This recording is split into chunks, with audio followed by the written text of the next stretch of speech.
Ladies and gentlemen, our meeting today takes place in an environment characterized by truly global challenges. And let me start with a special one. Since last week, Russia is confronted with one of the most splendid challenges a society can have: the organization and hosting of the FIFA World Cup 2018. Again. I already congratulated President Medvedev in our today's meeting. I did it already twice. And I repeat my best wishes to the Russian representatives here. As we all know, the World Cup is not only a sportive but also an economic challenge, an opportunity.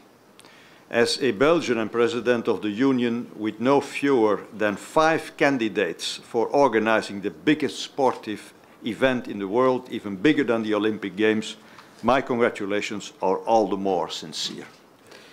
Unfortunately, not many challenges are as popular as the World Cup.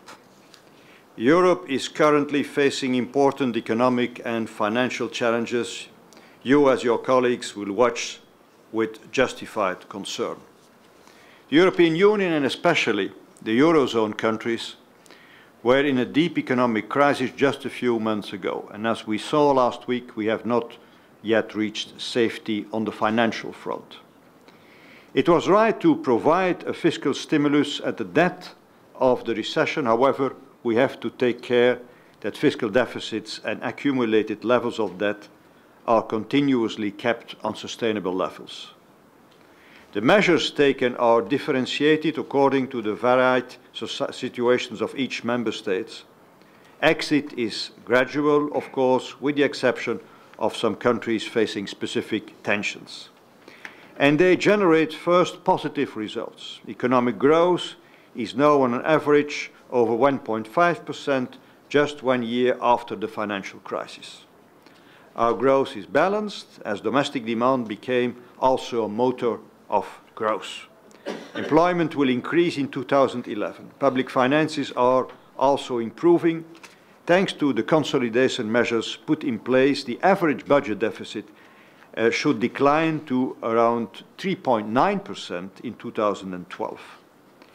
These rather promising figures are even more encouraging when put in perspective to the fiscal situation in other countries. It might be surprising, but the fact that the euro area is performing better than the other major advanced economies. For example, the consolidated budget deficit in 2010 in the euro area is expected to be 6.3%, in the United States 11.3%, and Japan 6.5%.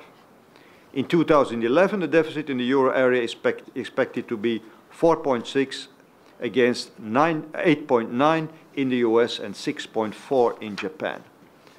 Finally, our balance of payments on current account is in equilibrium. Europe is not responsible for imbalances on a world scale. Thus, our fundamentals are strong. Divergence inside the Eurozone is our main problem. But provided we persevere, I have every confidence that we will turn the corner. Ladies and gentlemen, in the multilateral context, the European Union and Russia are not only neighbors, but strategic partners. There is a high degree of interdependence between us.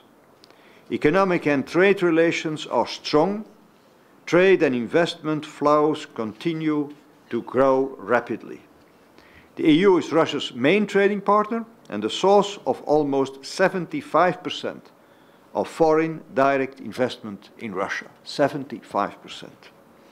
Our today's discussions again took place in a climate of trust and friendship.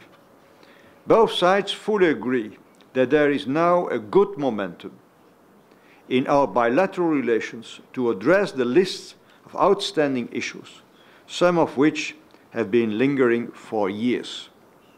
We have to catch the momentum, and Russian President of the Employers Association said it just a few minutes ago. We have to catch the momentum certainly after the successful NATO-Russia summit in Lisbon 2 weeks ago. In our meeting today, we have touched base again on the global economic environment. I'm glad to say that on this crucial issue, our views largely coincide. The Union and Russia must further work together with partners to ensure consistent follow-up to the G20 meetings in Seoul. We have to refrain from trade restrictive measures and abolish existing barriers to counter the current economic and financial crisis. We have also reviewed our bilateral relationship. A number of issues in this regard are relevant from a business perspective. Leaving out details on the WTO, the deliverable of this summit, and visa issues to which President Barroso will refer, I would like to touch on three topics, and very briefly. The new EU-Russia agreement, the Partnership for Modernization and Energy. First, we took stock of progress in the negotiations for a new and comprehensive EU-Russia agreement.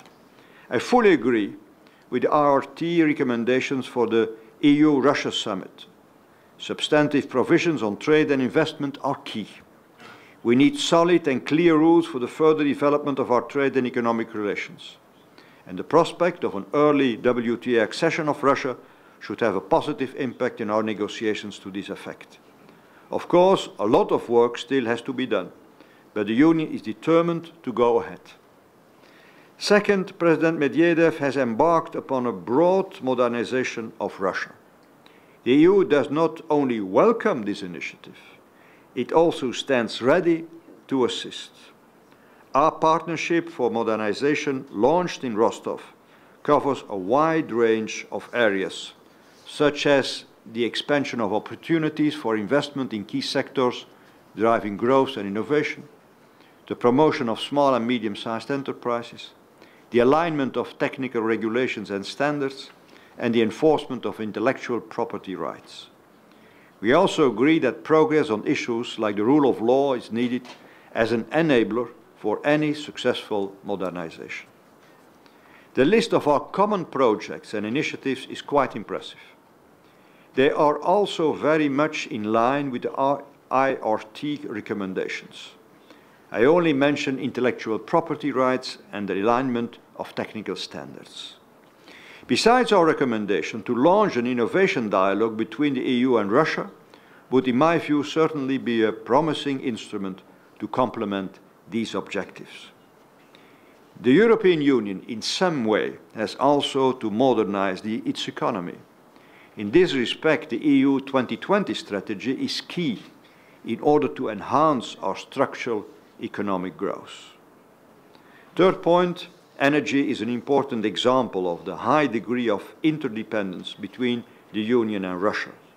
The Union is Russia's biggest consumer, and Russia is the EU's biggest single external provider of energy resources. Russian oil and gas are likely to be key for the EU energy mix in decades to come. There is considerable business potential on both sides in the field of energy. A reliable, transparent and rule-based energy framework remains a key priority for the European Union. The new agreement must contain solid provisions based on the principles of the Energy Charter Treaty. Ladies and gentlemen, the EU and Russia are strategic partners, I said it, and neighbors. Our relations are broad and intense, but there is still considerable potential to increase. It is a challenge for us, politicians, but also for you as business people. And I end with a solemn phrase, let's join our forces. Thank you.